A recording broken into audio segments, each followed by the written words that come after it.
power of narrative is so strong. Even though we are the victims of that narrative, we buy that narrative. This cherry picking about what should be a level playing field, what should not, what should be open and what should not. At the end of the day, it is all about freezing leads which countries have acquired. In the name of globalization, there are enormous concentrations that have been created.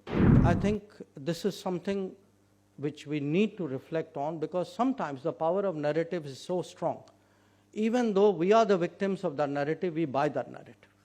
We are often convinced ourselves that we are naysayers and very casually advocate at times, saying, you know, the entire world is out there, why are we holding out, it makes us look bad.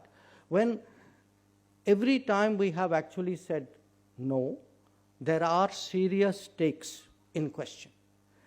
And that is something which he has brought out very, very well.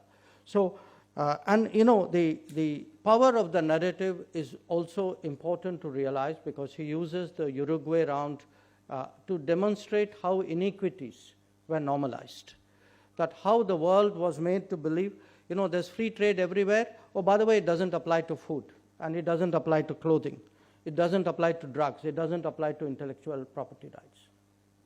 So this cherry picking about what should be a level playing field, what should not, what should be open and what should not.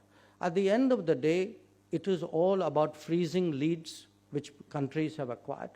I mean, and we see this most starkly in the UN Security Council, that those who have acquired dominance, especially economic dominance, will, through a process of negotiation, through shaping of narratives, create systems which would often appear fair, even if they are not. And I think that is something which comes through very powerful in his book. Now, having noted that, let me also, from my own side, utter another word of caution, which is the importance of not falling for the globalization narrative. Because, again, a lot of our economic discussions seem to suggest that openness is good for the sake of openness. Now, if you look at the state of the world and you look at the state of economies, including our own, I think the data would point to the contrary. That in fact today, in the name of globalization, there are enormous concentrations that have been created. Those concentrations are leveraged in different ways. And what actually COVID has done great damage health-wise and social fabric-wise and economically. But COVID has reopened the debate about strategic autonomy.